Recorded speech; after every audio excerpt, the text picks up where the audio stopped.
કેમ છો વિદ્યાર્થી મિત્રો? હોપ તમને આ ચેપ્ટરમાં ખૂબ મજા પડતી હશે. આજે આપણે આ ચેપ્ટરમાં બીજો એક ટોપિકની ચર્ચા કરીશું. આપણે વિદ્યુત ભારોના તંત્રને લીધે સ્થિતિમાન, potential due to system of charges. વિદ્યાર્થી મિત્રો, આપણે આજે જે વાત કરવાના છે તે એક વિદ્યુત ભારને કારણે વિદ્યુત સ્થિતિમાન જોયું KQ/R. તે પ્રમાણે ડાયપોલને લીધે જોયું વિદ્યુત સ્થિતિમાન KP × cos θ/r². તે પ્રમાણે વિદ્યાર્થી મિત્રો, જેમ એક વિદ્યુત ભાર હોય, બે વિદ્યુત ભારોનું તંત્ર હોય, તેમ એક કરતાં વધારે વિદ્યુત ભારોનું તંત્ર હોઈ શકે. બરાબર. એમાંથી આપણે સૌથી પહેલાં વાત કરીએ તે કયા? તો ભાઈ n વિદ્યુત ભાર ધરાવતું તંત્ર હોઈ શકે. કોઈ વિદ્યુત ભારનું રેખા પર વિતરણ હોય, અથવા તો પૃષ્ઠ પર વિતરણ હોય, અથવા તો કદ પર વિતરણ હોય, અથવા કોઈક નિયમિત ચોક્કસ આકાર ધરાવતા પદાર્થ પર વિદ્યુત ભારનું વિતરણ હોય. તો આ સંજોગોમાં વિદ્યુત સ્થિતિમાન કયું, તે વિશેની આજે ચર્ચા છે. એમાંથી સૌથી પહેલી ચર્ચા n વિદ્યુત ભારોના તંત્રને કારણે મળતું વિદ્યુત સ્થિતિમાન.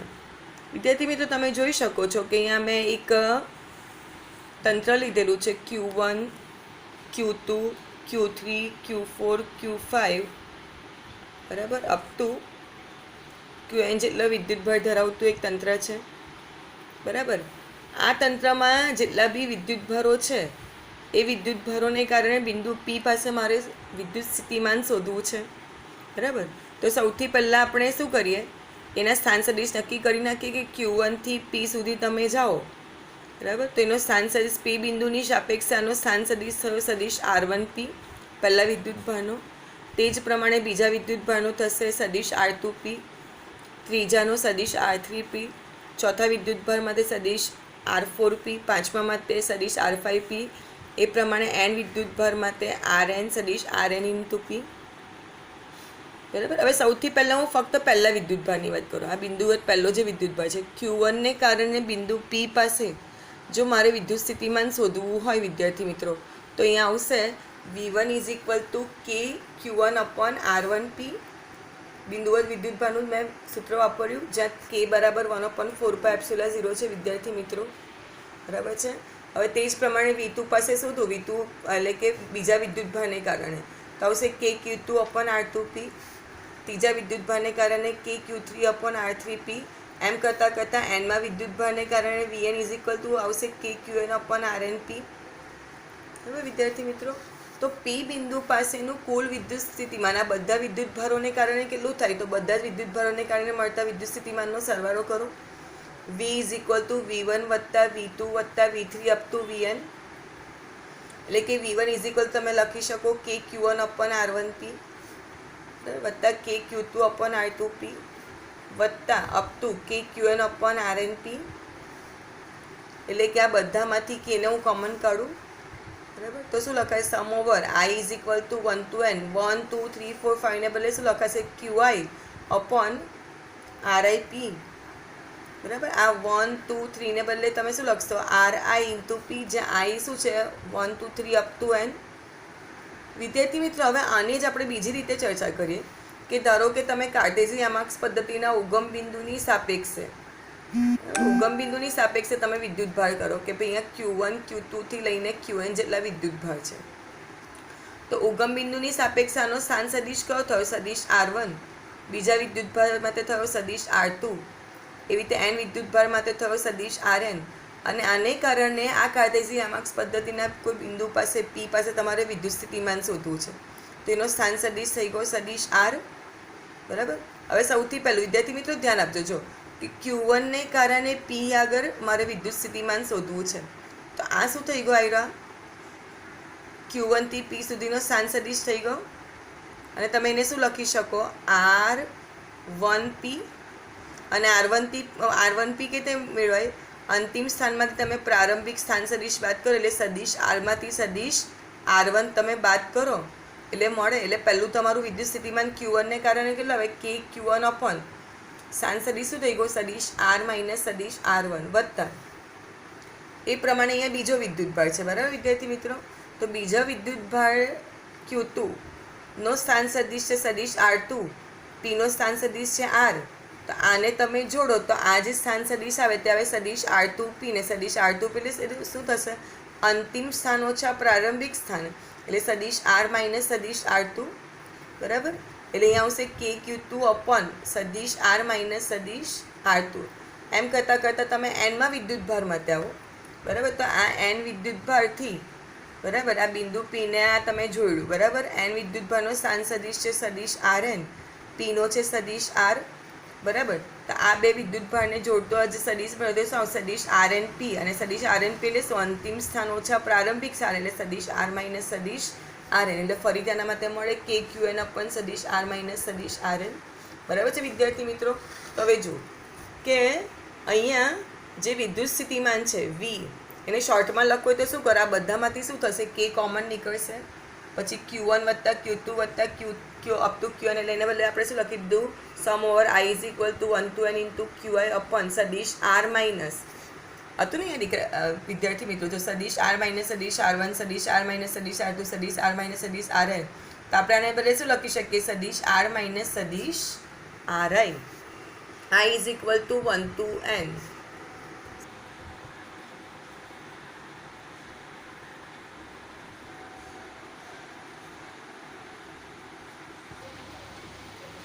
વિદ્યાર્થી મિત્રો, મેં આગળ કહ્યું તે પ્રમાણે કે વિદ્યુતભારનું તમારું સતત વિતરણ પણ હોઈ શકે ને.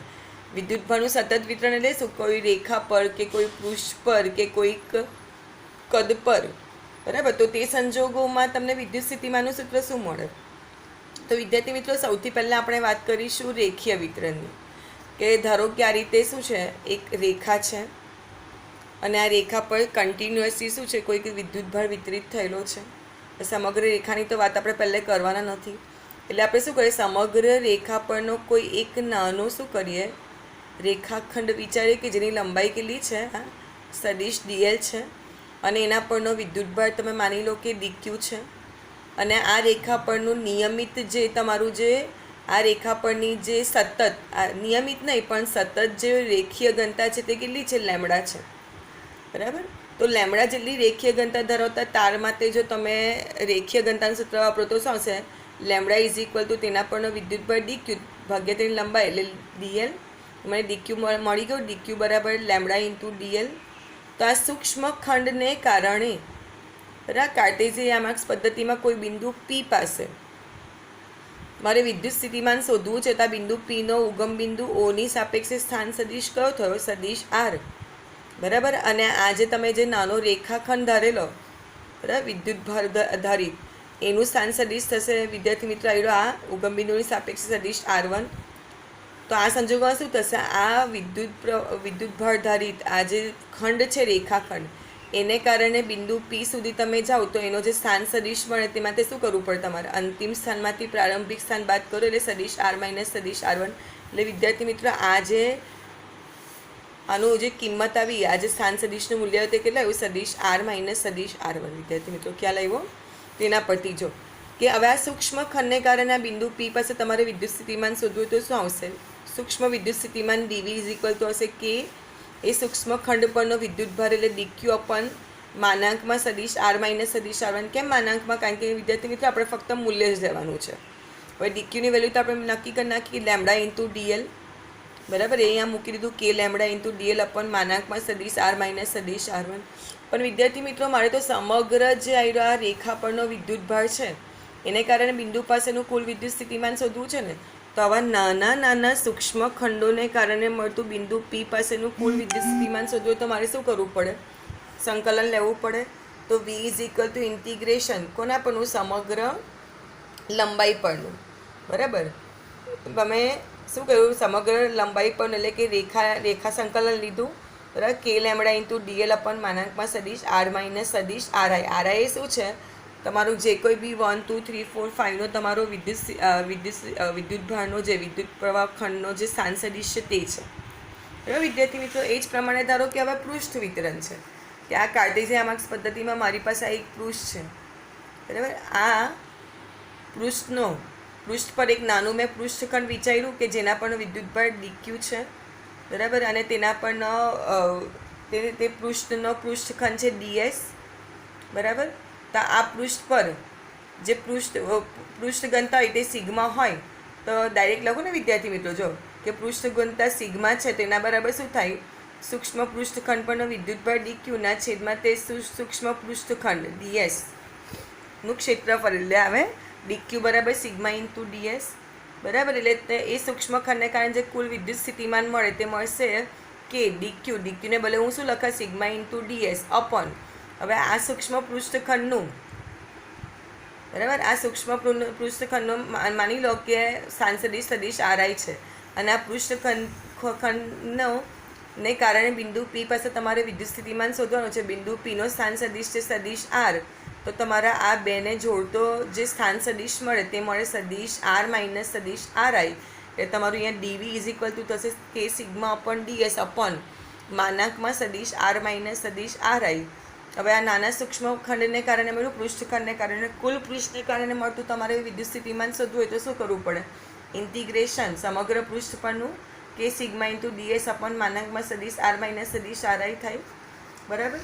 સેમ વિદ્યાર્થી મિત્રો કદ વિતરણ બરાબર, કદ વિતરણ આવે તો એ કદ ઘનતા આવે રો બરાબર. સૌથી પહેલાં મેં જો આ કાર્ટેશિયન માર્ક્સ પદ્ધતિમાં એક કદ વિચાર્યું, એમાં અહીંયા નાનું એક સૂક્ષ્મ ખંડ લીધો, એમાં વિદ્યુતભાર છે ડીક્યુ અને આ કદખંડનું કદ છે ડીવી. તો તે સંજોગોમાં વિદ્યુતભાર ડીક્યુ એટલે શું થાય, કદ ઘનતા ગુણ્યા કદ એટલે રો ઇન્ટુ ડીવી. એટલે આ સૂક્ષ્મ ખંડને કારણે કે જે ક્યાં છે ઉગમ બિંદુથી સદિશ આરઆઈ જેટલા સ્થાન સદિશ પર છે અને બિંદુ પી જ્યાં તમારે વિદ્યુત સ્થિતિમાન શોધવાનું છે તે સ્થાન સદિશ છે ઉગમ બિંદુની સાપેક્ષે સદિશ આર બરાબર. તો આ બેને જોડતો જે સ્થાન સદિશ મળ્યો તેની કિંમત કેટલી આવી, સદિશ આર માઇનસ સદિશ આરઆઈ. હવે એના પરથી સૂક્ષ્મ ખંડને કારણે સૂક્ષ્મ કદખંડને કારણે મળતું વિદ્યુત સ્થિતિમાન બરાબર કેટલું મળશે, કે ઇન્ટુ ડીક્યુને બદલે આપણે શું લખીશું, રો ઇન્ટુ ડીવી અપોન માનાંકમાં સદિશ આર માઇનસ સદિશ આરઆઈ બરાબર. હવે આ થયું સૂક્ષ્મ કદખંડને કારણે મારે કુલ વિદ્યુત સ્થિતિમાન વી શોધવું હોય તો હું શું કરાય, ઇન્ટિગ્રેશન કોનું કરાય, સમગ્ર કદ પરનું કે રો ઇન્ટુ ડીવી. વિદ્યાર્થી મિત્રો યાદ રાખજો, અહીંયા વી એ કદ છે ને અહીંયા કેપિટલ વી એ શું છે, વિદ્યુત સ્થિતિમાન છે. આમાં તમારી ભૂલ ન થઈ જાય તેનું ધ્યાન રાખજો. અપોન માનાંકમાં સદિશ આર માઇનસ સદિશ આરઆઈ. વિદ્યાર્થી મિત્રો આપણે આગળના ટોપિકમાં જે વાત કરી તેમાં શું હતું કે રેખા પર કે પૃષ્ઠ પર કે કલ પર વિદ્યુતભારનું સતત વિતરણ હતું પરંતુ નિયમિત ન હતું બરાબર. હવે પછીનો જે ટોપિક છે એમાં શું છે, આપણું વિદ્યુતભારનું વિતરણ જે છે તે નિયમિત છે બરાબર. એટલે નિયમિત વિદ્યુતભાર વિતરણ ધરાવતા પાતળા ગોળાકાર વિદ્યુતભારિત કવચને કારણે કવચની બહાર, કવચની સપાટી પર અને અંદરના બિંદુએ તમારે વિદ્યુત સ્થિતિમાન શોધવાનું છે. વિદ્યાર્થી મિત્રો આ તમે એક કવચ જોઈ શકો છો, આ કવચની સપાટી પર તમે વિદ્યુતભારનું નિયમિત રીતે વિતરણ કરેલું છે બરાબર. હવે તમે શું કરો છો, આ કવચ જે છે, આ જે ગોળાકાર કવચ છે તેની ત્રિજ્યા કેટલી થવાની છે, કેપિટલ આર. હવે તેનાથી સૌથી પહેલાં વાત કરીએ કવચની બહાર બરાબર. આ કવચની બહાર કોઈ બિંદુ પાસે તમારે વિદ્યુત સ્થિતિમાન શોધવું છે તો વિદ્યાર્થી મિત્રો તમે જોઈ શકો છો કે અહીંયા શું થાય છે, આ કવચની બહાર કોઈ બિંદુ પાસે તમે જાઓ તો એ અંતર થાય સ્મોલ આર અને small R is greater than capital R છે. હવે વિદ્યાર્થી મિત્રો જ્યારે વિદ્યુતભારનું કોઈ ચોક્કસ આકૃતિ પર બરાબર આવી ગોળાકાર વસ્તુ પર નિયમિત વિતરણ થયેલું હોય તો આ બધો જ વિદ્યુતભાર જાણે કોઈ કેન્દ્ર પર કેન્દ્રિત થયેલું એવું તમે વિચારી શકો અને તે સંજોગોમાં તમે બિંદુવત વિદ્યુત સ્થિતિમાનનું સૂત્ર વાપરી શકો, બિંદુવત વિદ્યુતભારને કારણે મળતા વિદ્યુત સ્થિતિમાનનું સૂત્ર વાપરી શકો અને તે સંજોગોમાં તમારું વિદ્યુત સ્થિતિમાન આવશે વી ઇઝ ઇક્વલ ટુ કે ક્યુ બાય આર, જ્યાં ક્યુ એ કવચની સપાટી પરનો વિદ્યુતભાર છે, આર એ જે બિંદુ પર તમારે વિદ્યુત સ્થિતિમાન શોધવું છે તે છે અને કેપિટલ આર બરાબર. કેપિટલ આર એ તમારી કવચની ત્રિજ્યા છે અને કે એ તો તમને ખ્યાલ છે કુલંબી અચળાંક છે. હવે તે જ પ્રમાણે ધારો કે આ કવચની સપાટી પર જ કોઈ બિંદુ પાસે તમારે વિદ્યુત સ્થિતિમાન શોધવું છે બરાબર. R is equal to R પાસે તો વિદ્યાર્થી મિત્રો ઇઝી છે, વી ઇઝ ઇક્વલ ટુ શું છે, કે ક્યુ બાય આર બરાબર છે. એટલે કે કવચની સપાટી પર તમને શું મળે, મહત્તમ વિદ્યુત સ્થિતિમાન મળે. કારણ કે અહીંયા તમારું અંતર વધશે, જેમ અંતર વધતું જશે તેમ વિદ્યુત સ્થિતિમાનનું મૂલ્ય કવચની બહારની વિસ્તારમાં શું થતું જશે, ઘટતું જશે. વિદ્યાર્થી મિત્ર આ બહુ મહત્વનું છે, કવચના અંદરના બિંદુઓ બહુ જ મહત્વનું બરાબર. આની પર ધ્યાન આપજો, આર લેસ દેન આર આ જ આકૃતિમાં બતાવી દઉં છું કે તમારું જે કવચ છે તે અત્યારે ક્યાં છે, બરાબર. તમારું જે બિંદુ છે પી એ આ કવચની અંદરના વિસ્તારમાં છે, એટલે કે આર લેસ ધેન આર છે. વિદ્યાર્થી મિત્રો તમે એક ધ્યાન આપો છો, આ બહુ મહત્વનું છે, પ્રથમ ચેપ્ટરનું, અને આ MCQ માટે પણ ખૂબ મહત્વનું કે તમે જ્યારે કવચની અંદરના વિસ્તારમાં જાઓ છો તો પહેલા ચેપ્ટરમાં આપણે શીખેલા કે કવચની અંદરના વિસ્તારમાં ગાઉસિયન પૃષ્ઠ વડે ઘેરાયેલો વિદ્યુતભાર શૂન્ય થવાથી ત્યાં કોઈ પ્રકારનું વિદ્યુત ક્ષેત્ર મળતું નથી, એટલે કે કવચની અંદરના વિસ્તારમાં અત્યારે વિદ્યુત ક્ષેત્ર કેવું બને, શૂન્ય. હવે આપણા વિદ્યુત સ્થિતિમાનની વ્યાખ્યા શું છે કે વિદ્યુત ક્ષેત્રની વિરુદ્ધ દિશામાં કરવું પડતું કાર્ય.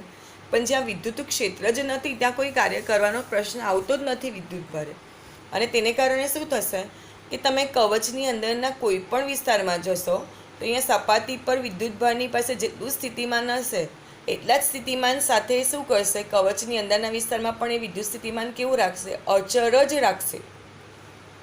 વિદ્યાર્થી મિત્રો બહુ મહત્વનો મુદ્દો છે, બરાબર ધ્યાન રાખજો. એટલે તમે જ્યારે કવચની અંદરના વિસ્તારમાં જાઓ છો તો કવચની અંદરના વિસ્તારમાં બધી જગ્યા પર વિદ્યુત સ્થિતિમાન એક સરખું અચળ જળવાઈ રહે છે, અને તે કેટલું, કવચની સપાટી પર જેટલું છે એટલું જ, બરાબર. એટલે કવચની અંદરના વિસ્તારમાં વિદ્યુત સ્થિતિમાન કેટલું બને, જે કવચની સપાટી પરનું વિદ્યુત સ્થિતિમાન છે એટલું જ. અને કવચની સપાટી પરનું વિદ્યુત સ્થિતિમાન આપણે વિદ્યાર્થી મિત્રો કેટલું જોયું, KQ/R. જો વિદ્યાર્થી મિત્રો આની આકૃતિ દોરવી હોય તો આ તમારું કવચ છે, બરાબર. આ કવચની તમે સપાટી પર આવો, તેમાં તમે V વર્સિસ આનો તમે આલેખ દોરો છો. V એટલે કે વિદ્યુત સ્થિતિમાન અને R છે એટલે અંતર. કવચની સપાટી પર તમને કેટલું મળે છે, મહત્તમ વિદ્યુત સ્થિતિમાન મળે, બરાબર. અહીંયા મહત્તમ વિદ્યુત સ્થિતિમાન મળે. અને કવચની અંદરના વિસ્તારમાં તમે શું કહ્યું કે જેટલું સપાટી પર છે, તો કવચની અંદરના વિસ્તારમાં તમે જાઓ તો કવચની અંદરના વિસ્તારમાં શું થશે, જેટલું સપાટી પર છે તેટલું જ એનું પણ બને, બરાબર. એટલે કે તમે કવચના કેન્દ્રથી લઈને કવચની સપાટી સુધી આવો તો વિદ્યુત સ્થિતિમાન એક સરખું જળવાઈ રહે. પણ જેવા તમે કવચની બહારના વિસ્તારમાં જાઓ છો, R ગ્રેટર ધેન R, તો ત્યાં આગળ વિદ્યુત સ્થિતિમાન તમારું KQ/R પ્રમાણે શું થાય છે, જેમ અંતર વધશે તેમ વિદ્યુત સ્થિતિમાન એના સમપ્રમાણમાં શું થતું જશે, ઘટતું જશે. એટલે આ જે આલેખ છે V વર્સિસ R નો, ત્યાં ઘટતા ક્રમનો ક્યાં છે, કવચની સપાટીની બહાર.